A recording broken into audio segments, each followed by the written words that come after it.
نحمده ونصلي على رسوله الكريم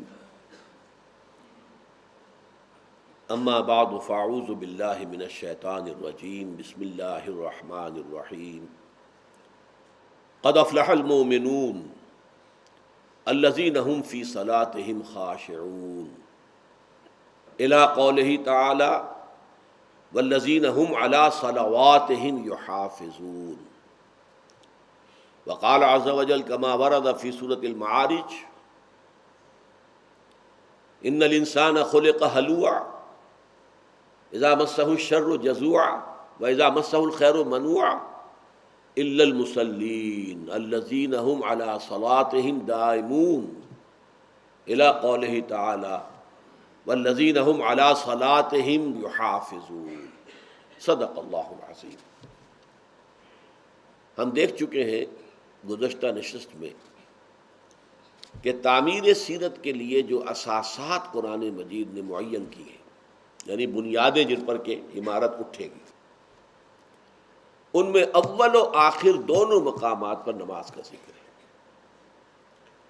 اور ویسے اس نماز کا ایک باطنی پہلو سامنے آیا، خشوع،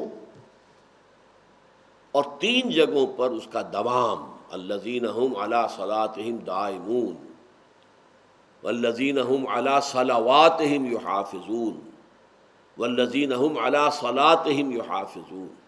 محافظت، مداومت، نماز کا نظام قائم کرنا، اس کو اوقات پر ادا کرنا، تعدیل ارکان، نماز میں چوری نہ کرنا۔ حضور نے فرمایا یہ نماز کی چوری ہے۔ رکوع میں گئے ہیں، سیدھے کھڑے نہیں ہوئے کہ سجدے میں چلے گئے، سجدے سے اٹھے ابھی درمیانی میں کمر سیدھی نہیں ہوئی ہے کہ تو دوسرا سجدہ کر لیں، یہ نماز کی چوری ہے۔ تعدیل ارکان کی، ہر رکن صحیح صحیح ادا، رکوع سے اٹھے ہیں تو کمر سیدھی ہو جائے، سکون، یہ ہے قوما۔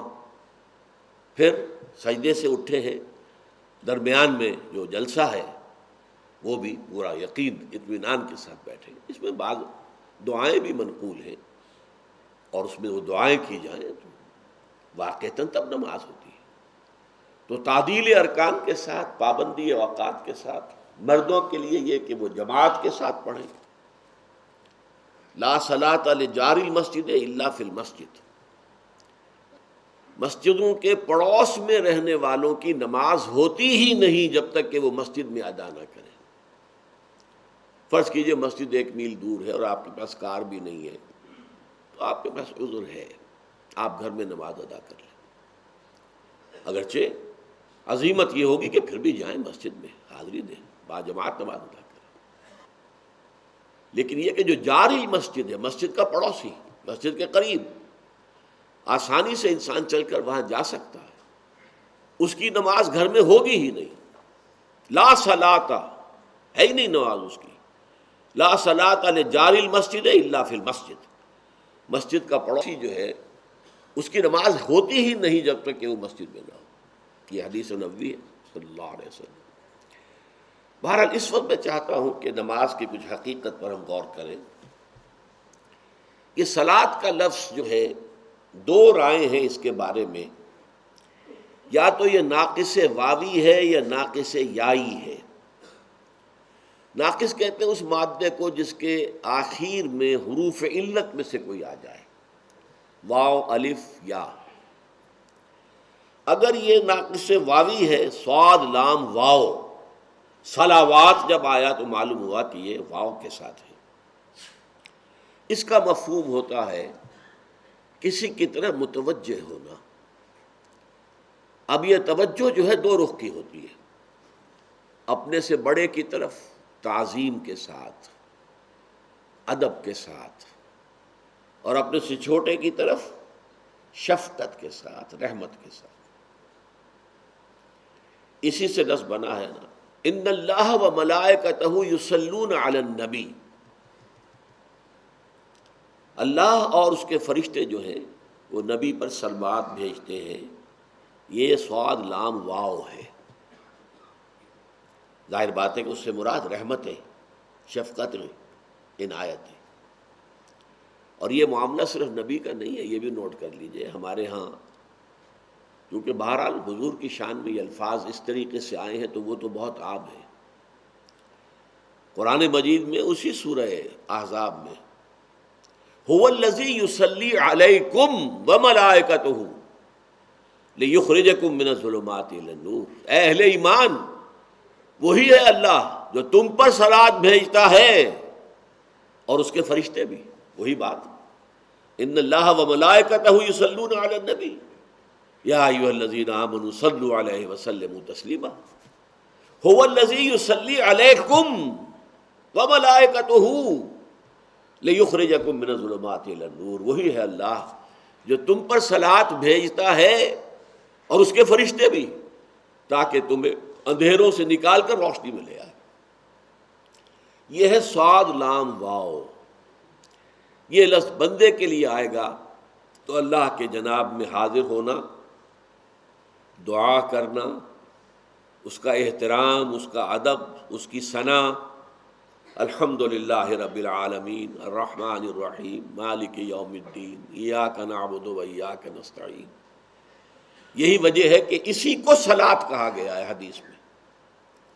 حضرت ابو ہریرہ سے جو روایت ہے سورہ فاتحہ میں بیان کر چکا ہوں، اور وہ ایک نقشہ جو ہے ترازو کی شکل میں، حدیث قدسی یہ ہے، قسمت الصلاۃ بینی و بین عبدی نصفین، میں نے نماز کو اپنے اور اپنے بندوں کے درمیان آدھا آدھا تقسیم کر لیا ہے، فنصفها لی ونصفها لعبدی ولعبدی ما سال، اس کا آدھا حصہ میرے لیے، آدھا میرے بندے کے لیے، میرے بندے کے لیے ہے جو اس نے مانگا۔ جب بندہ کہتا ہے الحمدللہ رب العالمین، اب یہ حضور نے وضاحت کی ہے، حدیث قدسی وہاں ختم ہو گئی۔ اذا قال العبد الحمدللہ رب العالمین یقول اللہ تعالی حمدنی عبدی، میرے بندے نے میری حمد کی۔ وَإِذَا قَالَ الْعَبْدُ الرَّحْمَٰنِ الرَّحِيمِ یقول اللہ تعالی مجدنی عبدی، میرے بندے نے میری بزرگی بھی کا بیان کیا۔ وَإِذَا قَالَ الْعَبْدُ مَالِكَ يَوْمِ الدِّينِ یقول اللہ تعالی اثنیٰ علی عبدی، میرے بندے نے میری ثنا کی۔ یہ سارا حصہ اللہ کا ہے۔ چوتھی آیت ایاک نعبد و ایاک نستعین ھذا ما بینی و بین عبدی، یہ ہے وہ جو میرے اور میرے بندے کے درمیان ہے، یہ انٹر لاکنگ ہے، یہ معاہدہ ہے، یہ میثاق ہے۔ اے رب تیری ہی بندگی کرتے ہیں اور کرتے رہیں گے، اور اے رب تیری ہی، تجھ ہی سے مدد مانگتے ہیں اور مانگتے رہیں گے، یہ ہے۔ اور واو درمیان میں جو آیا یوں سمجھیے کہ ترازو کا مٹھ وہ ہے، اور ادھر تین آیتیں ایاک نعبد، اور ادھر تین آیتیں اہدنا الصراط المستقیم صراط الذین انعمت علیہم غیر المغضوب، اور ان کا تعلق ایاک نستعین، مدد مانگتے ہیں پھر۔ یہ سب سے بڑی مدد کیا ہے؟ ہدایت، سیدھے راستے کی ہدایت بخشتے ہیں۔ اس سے معلوم ہوا اصل صلاۃ یہی ہے، قسمت الصلاۃ بینی و بین عبدی نصفین، اور اس میں ساری شرح سورہ فاتحہ کی ہے۔ دوسرا مادہ یہ ہو سکتا ہے صاد لام اور یا صلا، اس کے معنی عربی زبان میں آتے ہیں تاپنا، آگ سے حرارت حاصل کرنا، اس معنی میں یصلونھا یوم الدین، جہنم کو تاپیں گے یہ اس قیامت کے دن۔ صلی النار، آگ میں داخل ہوا، اسی سے اصلاح باب افعال ہے۔ سوف نصلیہ نارا، ان قریب ہم اسے آگ میں داخل کریں گے۔ اب ان دونوں کے اعتبار سے جو مفہوم بنتا ہے وہ یہ ہے کہ صلاۃ کا اصل مفہوم اللہ سے ہم کلام ہونا، اللہ سے دعا کرنا، اللہ سے مخاطب ہونا، اللہ سے استغفار، اللہ کے سامنے توبہ کرنا، یہ ہے صلاۃ کا اصل مفہوم۔ لیکن اس کے ساتھ ہی تابع ہے، اس صلاۃ سے روح اسے حرارت ملتی ہے، اسے زندگی کی تازہ حرارت ملتی ہے، یہی اسی نماز کے ذریعے سے۔ یہ جو ہماری عدم توجہی کی وجہ سے جو افسردہ اور سمجھیے نیم بے ہوش ہوتی ہے، وہ صلاۃ سے حرارت حاصل کرتی ہے، حیات نو کی حرارت اسے میسر آتی ہے۔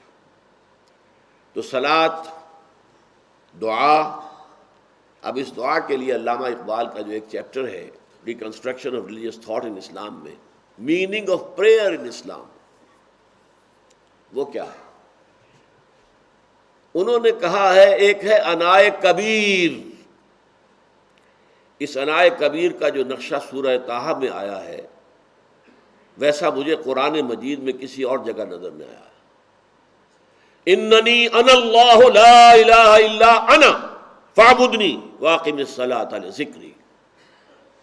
یہ پہلی وحی ہے جو حضرت موسیٰ پر ہوئی ہے کوہ طور میں،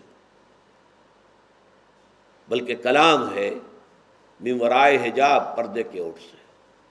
اننی انا اللہ لا الہ الا انا، یہ انانیت کبریٰ ہے۔ انا، اقبال اس سے کہتا ہے انائے کبیر، انا اللہ۔ اور ایک چھوٹی سی انا ہمارے اندر ہے، سیلف ہے، اس کا بھی تعلق اللہ کی ذات کے ساتھ، وہ امر ربی ہے، وہ انا جو میرے اندر ہے، وہ روح، وہ خودی۔ جب یہ انائے صغیر انائے کبیر کے روبرو ہوتی ہے، روبرو ہونا، ہم کلام ہونا، اسی لیے نماز کا آغاز کس سے ہوتا ہے؟ انی وجہت وجہی للذی فطر السماوات والارض حنیفا وما انا من المشرکین۔ میں نے اپنا رخ کر لیا ہے، اپنا چہرے کا رخ کر لیا ہے اس ہستی کی طرف جس نے آسمان و زمین کو پیدا کیا، بالکل یکسو ہو کر، پورے عالم سے کٹ کر میں نے اپنی توجہ مرکوز کر دی۔ کاش کہ یہ کیفیت ہمیں حاصل ہو جائے۔ انی وجہت وجہی للذی فطر السماوات والارض حنیفا وما انا من المشرکین، اور میں ہرگز شرک کرنے والا نہیں۔ اس کے بعد آپ کی ہم کلامی شروع ہوتی ہے، وہ میں آپ کے سامنے مثال پیش کر چکا ہوں۔ وہ صحیح مسلم کی روایت ہے حضرت ابو ہریرہ سے جو میں نے بیان کی، قسمت الصلاۃ بینی و بین عبدی نصفین فنصفھا لی ونصفھا لعبدی ولعبدی ما سأل۔ یہ حدیث قدسی ہے، آگے کے الفاظ حضور کی اپنی شرح ہے، وہ حدیث ہے کہ جب بندہ یہ کہتا ہے تو اللہ یہ کہتا ہے، جب بندہ یہ کہتا ہے تو اللہ یہ کہتا ہے، جب بندہ یہ کہتا ہے تو اللہ یہ کہتا ہے۔ یہ مکالمہ ہے۔ دل کی آنکھ اور دل کے کان کھلے ہوں تو پھر نماز یہ ہے۔ بصورت دیگر بھی نماز کی بہت بڑی اہمیت ہے۔ اصل تو یہ ہے، انڈیویجول لیول پر تو نماز یہ ہے، روح صلاۃ۔ لیکن جیسے یہ کہ یہ ہمارے سوشل جو کنسٹرکشن ہے مسلمان معاشرے کی، اس کا مین پیوٹ ہے یہ نماز۔ جو نماز کا نظام ہے در حقیقت وہ معاشرے کے لیے بالکل ایکسس کی حیثیت سے، کہ معاشرہ پورا اس کے گرد گھومے، اور جس طریقے سے یہ جمع کرتی ہے، کچھ لوگ دن میں 5 مرتبہ جمع ہو رہے ہیں، ایک بڑی آبادی کے لوگ۔ اب یہ تو بدقسمتی ہماری کہ ایک ایک مسجد میں 2 جامع مسجدیں ایک ایک گلی میں ہو جاتی ہیں، یہ تو اسلام کے مطابق نہیں ہے۔ اسلامی ریاست ہو تو جامع مسجدیں ریاست کے تابع ہوں گی، کوئی خود اپنی مسجد بنا کر جو ہے اور وہ وہاں خطیب بن کر جو ہے خود ساختہ خطیب وہ خطبہ نہیں دے سکتا۔ ہاں، عام مسجد جو چاہو بنا لو، 5 وقتہ نماز کے لیے جتنی چاہو مسجدیں بنا لو۔ مسجد جامع وہ تو کوئی ایک یونٹ ہوگا۔ پرانے زمانے میں گرداوری کا رقبہ کہلاتا تھا، وہ ایک گرداور کا رقبہ جو اس میں ایک مسجد ہوگی، جامع مسجد ایک ہوگی۔ اب آپ یونین کمیٹی کہہ لیں، جو بھی کہہ لیں، اس کا ایک نظام، اور خطیب حکومت کا، یہ ایک نظام تھا۔ اسلامی ریاست کے نظام کا ایک بہت بڑا حصہ جو ہے وہ یہ نماز ہے۔ پھر یہ کہ عیدین کی نماز ہے، چھوٹے شہر ہوں تو وہاں ایک نماز عید کی ہوتی ہے، ہر جگہ پر لوگ وہیں پہ جمع ہو جاتے ہیں، اگرچہ فرقے وارانہ بنیاد کے اوپر وہاں پر بھی کئی عیدیں ہوتی ہیں۔ یہ عید جو ہے بریلویوں کی ہو رہی ہے، یہ دیوبندیوں کی ہو رہی ہے، اور یہ وہابیوں کی اہل حدیث کی ہو رہی ہے۔ لیکن یہ نظام جو ہے، میں نے عرض کیا کہ اس میں پہلے ہم نے یہ دیکھا کہ خاشعون کا لفظ تو ایک دفعہ آیا، یحافظون دونوں مرتبہ اختتام پر یحافظون، محافظت صلاۃ، اور دائمون یہ سورہ معارج کے اندر شروع میں بھی آیا۔ گویا کہ تین حصے جو ہیں وہ اس نماز کی اقامت، اس کا نظام، اس کا نظام الاوقات، یہ سارا جو ہے در حقیقت مسلمان معاشرے کی آرگنائزیشن کے لیے بنیادی اینٹ ہے۔ قد افلح المؤمنون الذین هم فی صلاتهم خاشعون والذین هم عن اللغو معرضون۔ دوسری شرط، وہ لوگ کہ جو لغو سے اعراض کرنے والے ہیں۔ دیکھیے، گناہ سے اعراض کا لفظ نہیں کہا گیا یہاں تو چونکہ ایک بندہ مومن کی سیرت کی تعمیر کا نقشہ لایا جا رہا ہے۔ ایمان کے ساتھ معصیت تو گئی، ایمان آیا معصیت گئی، ایمان آیا گناہ گیا، لہذا اس کی ضرورت نہیں ہے۔ اب اس سے اگلی بات ہو رہی ہے، والذین هم عن اللغو معرضون، وہ لوگ کہ جو لغو سے اعراض کرتے ہیں۔ لغو معصیت نہیں ہے، لغو وہ شے ہے جس سے نہ کوئی دنیاوی ضرورت پوری ہو رہی ہو اور نہ ہی اخروی ثواب حاصل ہو رہا ہو۔ بیٹھے تلوار تاش کھیل رہے ہیں، آپ کی کون سی دنیاوی ضرورت پوری ہو رہی ہے؟ اگر یہ وقت فارغ تھا، اللہ کو یاد کیا ہوتا، اللہ کا کلام پڑھتے، جنت میں بوٹے لگاتے اپنے، تو بندہ مومن کا معاملہ یہ اچھی طرح سمجھ لیجئے، وقت کا سب سے بڑا قدردان بندہ مومن ہے۔ اس کی وجہ کیا ہے؟ ایک عام انسان جو آخرت کو نہیں جانتا، وہ سمجھتا بس زندگی ہے، گزارنی ہے، تو کبھی کوئی خاص کام نہیں ہے، کوئی پیس ٹائم ہونا چاہیے، کوئی ہابی ہونی چاہیے، کوئی وقت کو گزارنا ہے، ٹو کل ٹائم لفظ استعمال ہوتا ہے، اونلی ٹو کل ٹائم، وقت کو قتل کر رہا ہے۔ بندہ مومن کے نزدیک یہ وقت جو ہے، یہ وقت اگرچہ بظاہر محدود ہے، حقیقت لا محدود ہے۔ کیوں؟ اس دنیا میں جو کمائی کرو گے اس کے نتائج لامحدود زندگی میں نکلنے والے ہیں، تو پوٹینشلی یہ زندگی لامحدود ہو گئی نا۔ آپ نے اس محدود زندگی میں خیر کمایا، لامحدود زندگی میں اس کا اجر و ثواب ملے گا۔ اگر آپ نے دنیا کی زندگی میں شر کمایا تو غیر محدود زندگی، ابد الآباد تک کی زندگی میں اس کی سزا ملے گی۔ لہذا وقت کا سب سے بڑا الوقت سیف القاطع، یہ وقت جو ہے یہ تو کاٹ دینے والی تلوار ہے اور دوڑتا ہے۔ غافل تجھے گھڑیال یہ دیتا ہے منادی، گردوں نے گھڑی عمر کی ایک اور گھٹا دی۔ تم سمجھتے ہو عمر بڑھ رہی ہے، بڑھ کر نہیں، گھٹ رہی ہے۔ اگر 80 سال کی عمر میں موت آنی ہے اور تم ابھی 71 کے ہو گئے ہو تو اور کم ہو گئی نا، 10 کی بجائے 9 رہ گئے، اگلے سال 8 رہ جائیں گے۔ غافل تجھے گھڑیال یہ دیتا ہے منادی، گردوں نے گھڑی عمر کی ایک اور گھٹا دی۔ لہذا دوڑو، catch the time by the forelock. آخر یہ دنیا میں جو یہ محاورے بن گئے کیوں؟ الوقت سیف القاطع، کاٹ دینے والی بڑی کاٹ دار تلوار ہے یہ وقت۔ لہذا وقت کا سب سے بڑا قدر شناس بندہ مومن ہے، وہ لغو کام میں اس وقت کو نہیں لگا سکتا۔ اسی لیے بڑی پیاری حدیث ہے حضرت ابو ہریرہ سے رضی اللہ تعالی عنہ، ان رسول اللہ صلی اللہ علیہ وسلم قال من حسن الاسلام المرء ترکہ ما لا یعنیہ۔ ایک انسان کے اسلام کی خوبی یہ بھی ہے کہ ہر اس شے کو چھوڑ دے جس کا کوئی فائدہ نہیں، فائدہ یا دنیا کا، کوئی ضرورت آپ کی پوری ہو رہی ہے، معاش کے لیے آپ جد و جہد کر رہے ہیں، وہ آپ کی ضرورت دنیا کی ہے، اس پوری کر رہے ہیں، یا پھر اگر وقت ہے اللہ کو یاد کرو، اللہ کے ساتھ تصور لو لگاؤ، اللہ سے ہم کلام ہو، اللہ کا کلام پڑھو، ذکر کرو، قرآن پڑھو۔ تو والذین هم عن اللغو معرضون، وہ لوگ کہ جو لغو سے اعراض کرنے والے۔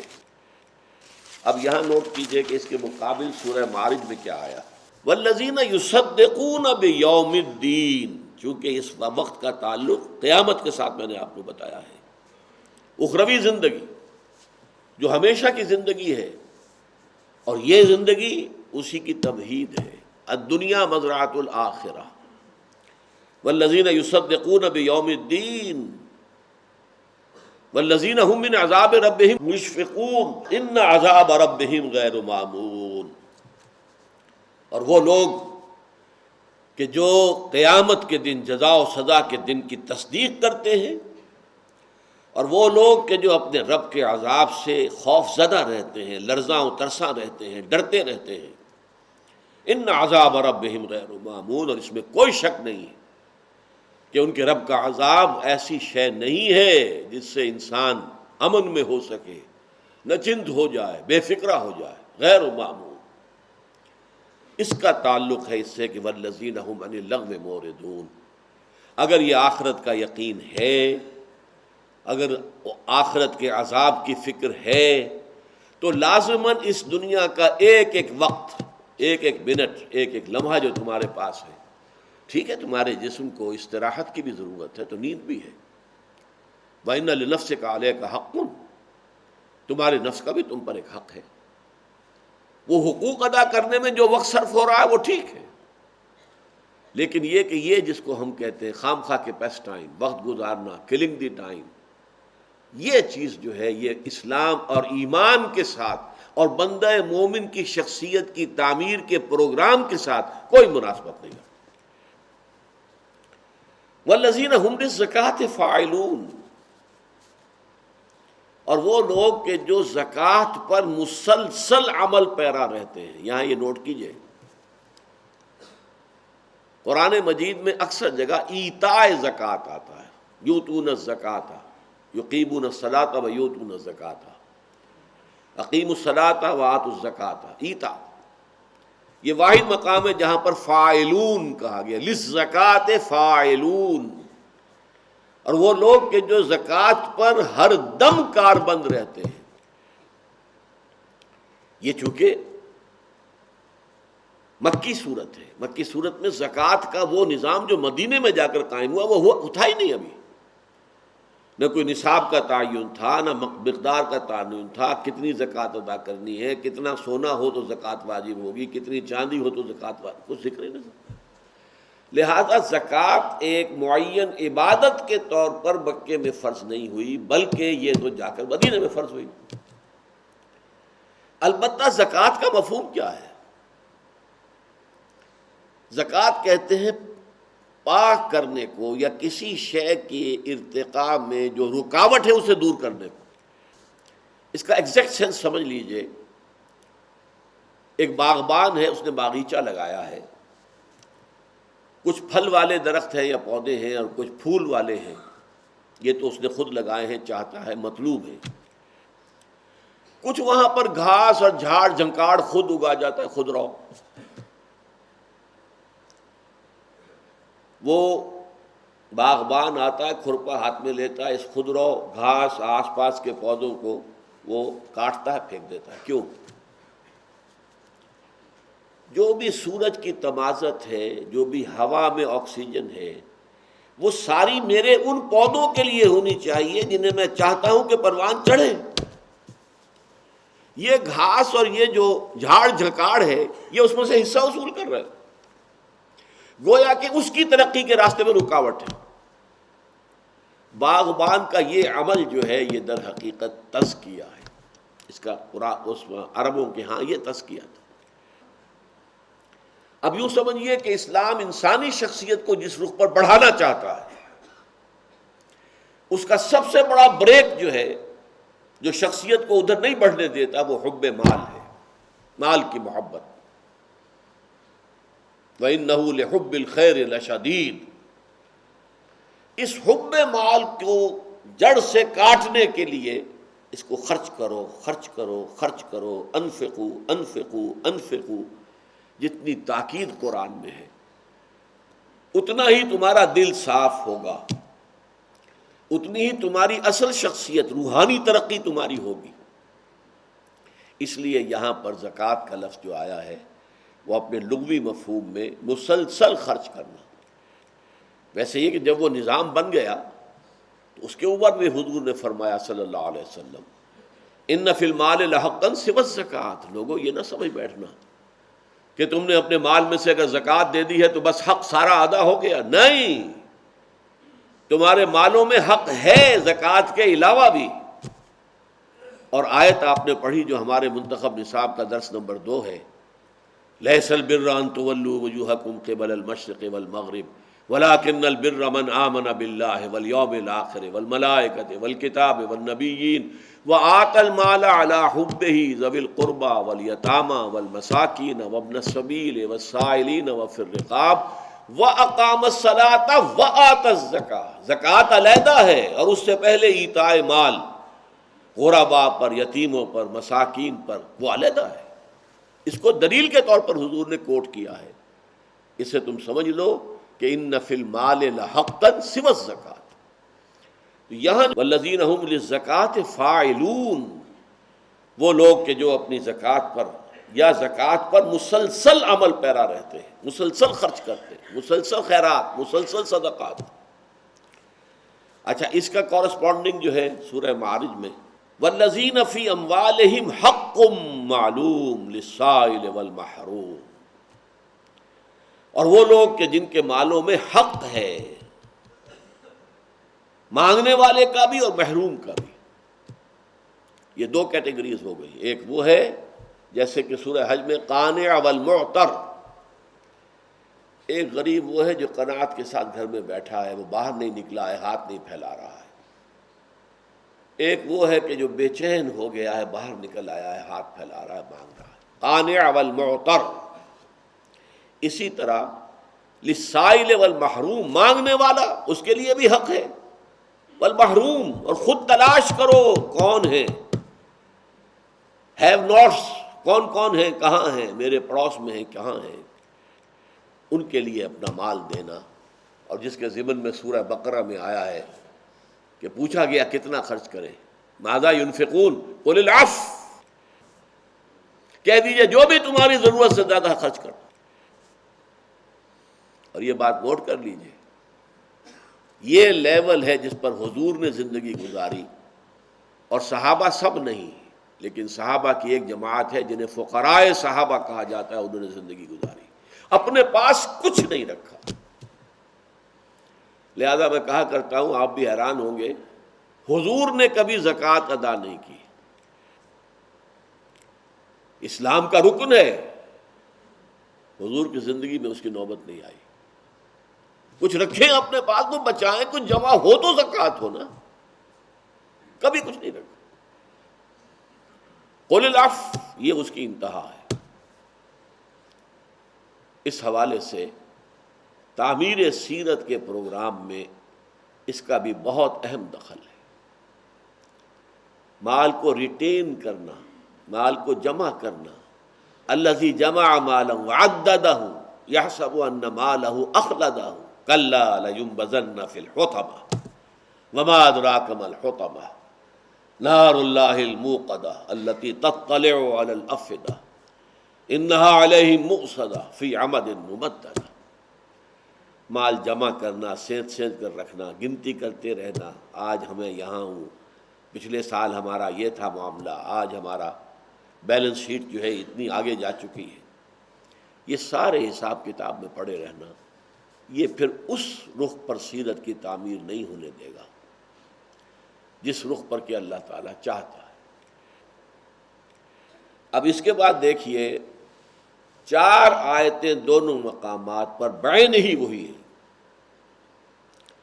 والذین هم لفروجہم حافظون الا علی ازواجہم او ما ملکت ایمانہم فانہم غیر ملومین فمن ابتغى وراء ذلك فاولئک هم العادون۔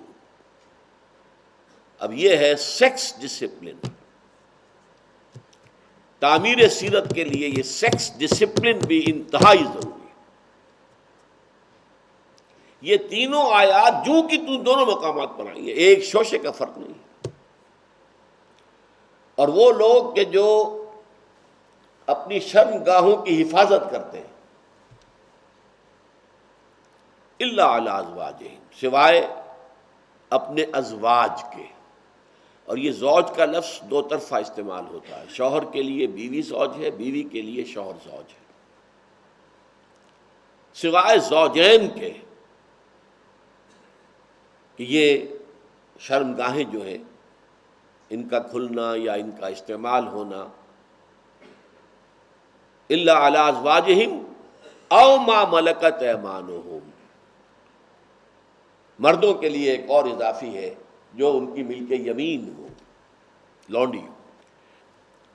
یہ لونڈی کا معاملہ چونکہ اس وقت معاشرے میں موجود تھا، قرآن مجید میں تفصیل سے ذکر ہے، فقہ میں تفصیلات درج ہیں۔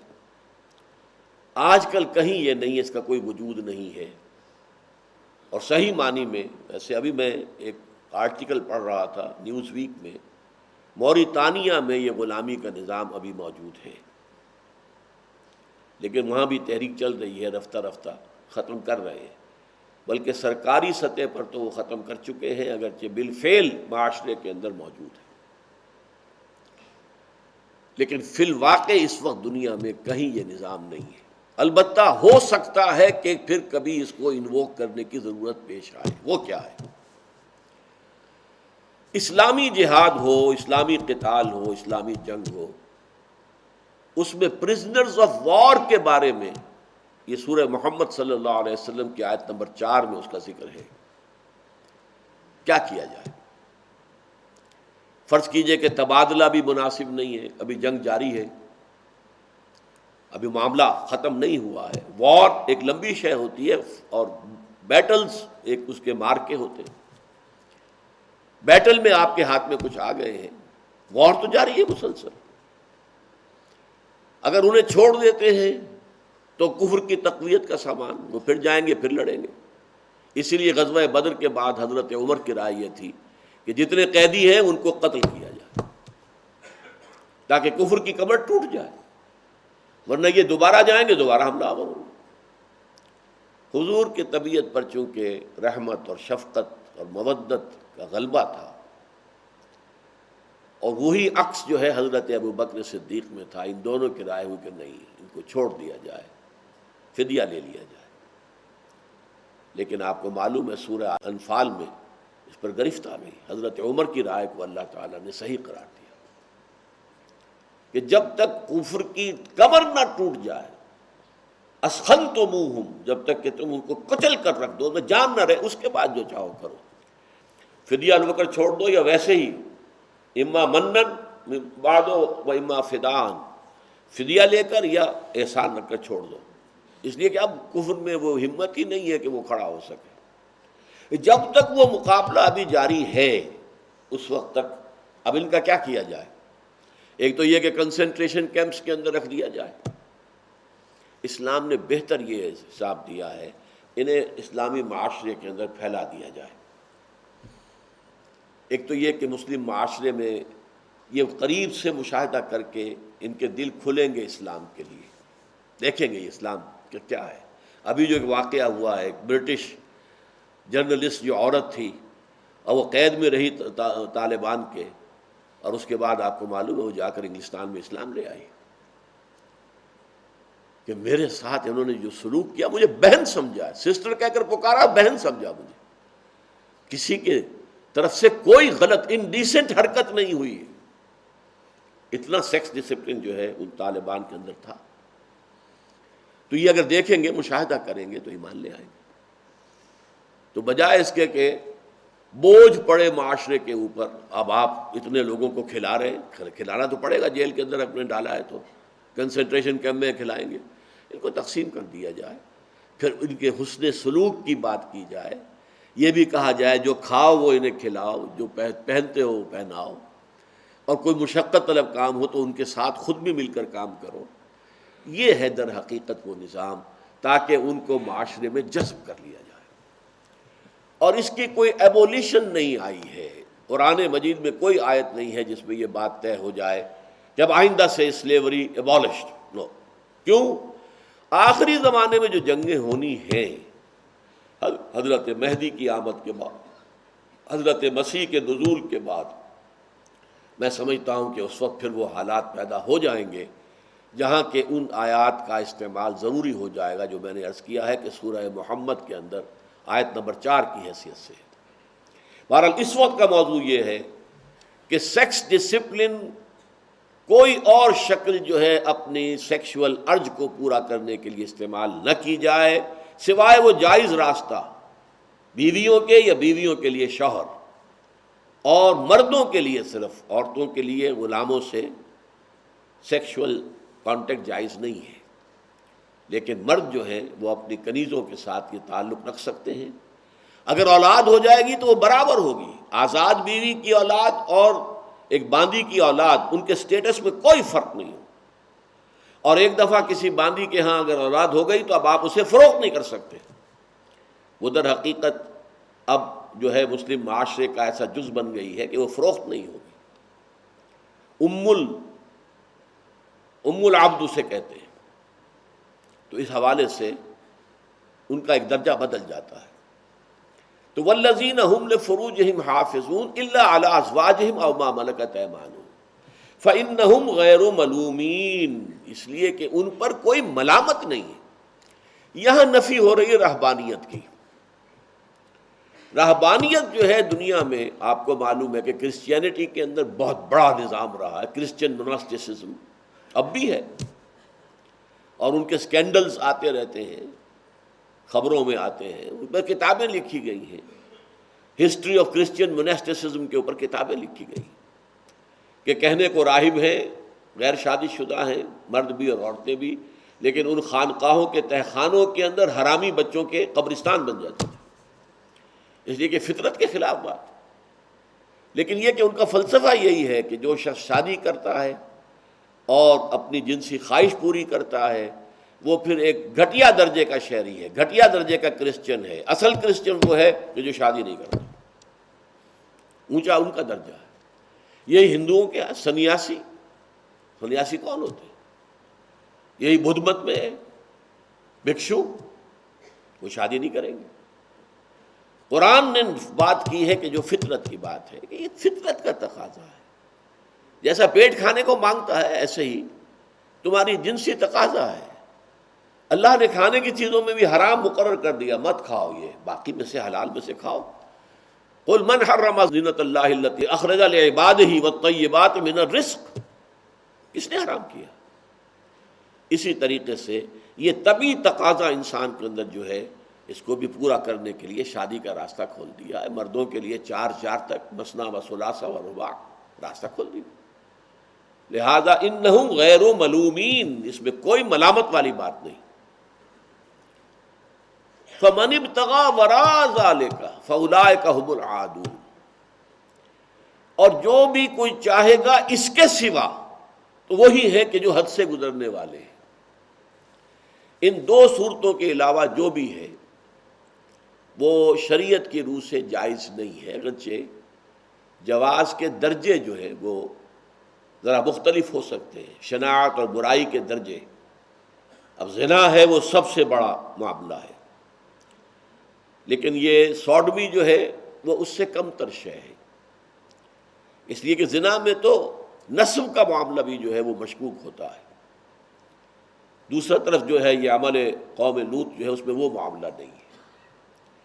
پھر ایک استمناء بالید ہے، ہاتھ سے اپنی وہ خواہش پوری کر لینا، اس کے بارے میں جواز کا بھی فتویٰ ہے کہ اگر کوئی شخص نکاح کی صلاحیت نہیں رکھتا، پیسے نہیں ہیں، وہ مہر نہیں دے سکتا، اور ساتھ ہی یہ کہ اپنی شہوت کے اوپر پوری طرح قابو نہیں پا سکتا، وہ نہیں رک سکتا، تو اگر اس حد تک استمناء بالید جسے کہتے ہیں اگر پورا کر لے تو اس پر ملامت نہیں ہوگی، لیکن یہ کہ پسندیدہ نہیں ہے۔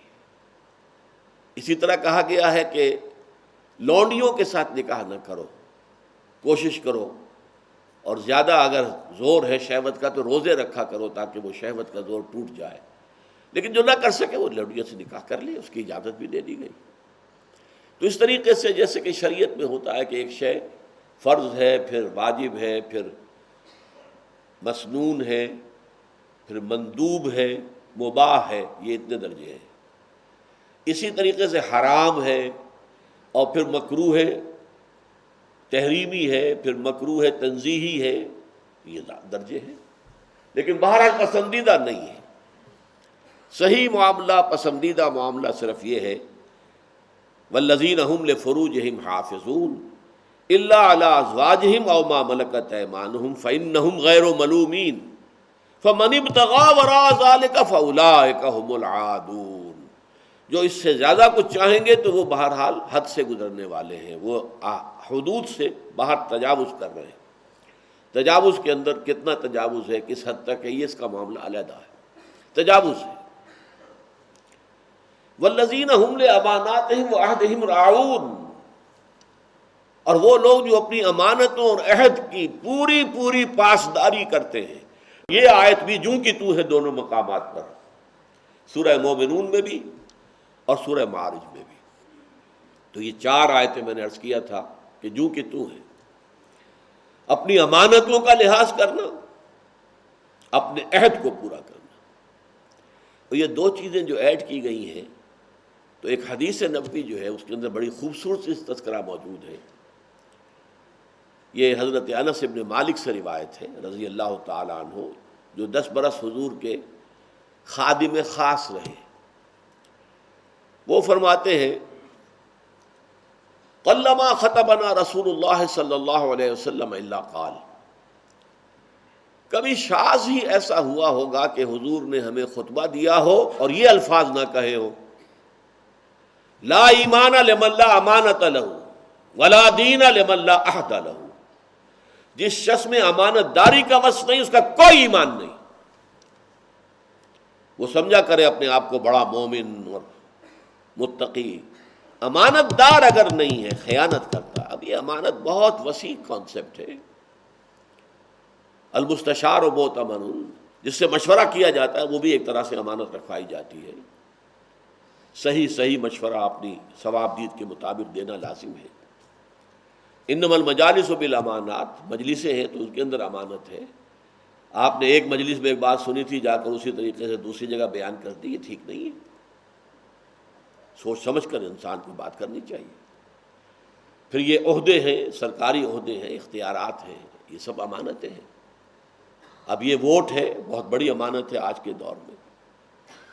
تو جو لوگ اپنی امانتوں کی بھی رعایت کرتے ہیں، حفاظت کرتے ہیں، اور جو عہد کر دیا، یہ تو ہمارا دوسرا سبق جو تھا، وہ لوگ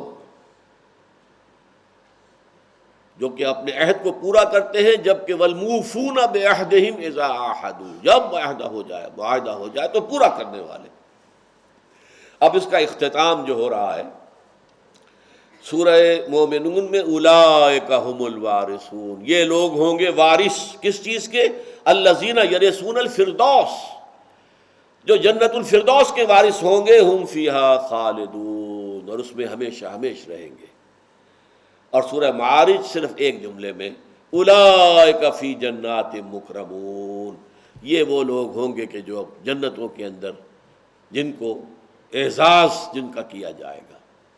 اور ان دونوں سے پہلے دونوں جگہوں پر والذین هم علی صلواتہم یحافظون اور والذین هم علی صلاتہم یحافظون، صرف اتنا فرق ہے۔ وہ لوگ جو اپنی نمازوں کی محافظت کرتے ہیں، وہ لوگ جو اپنی نماز کی محافظت کرتے ہیں۔ اللہم ربنا اجعلنا منہم، اللہم ربنا اجعلنا منہم، اللہم ربنا اجعلنا منہم، آمین یا رب العالمین۔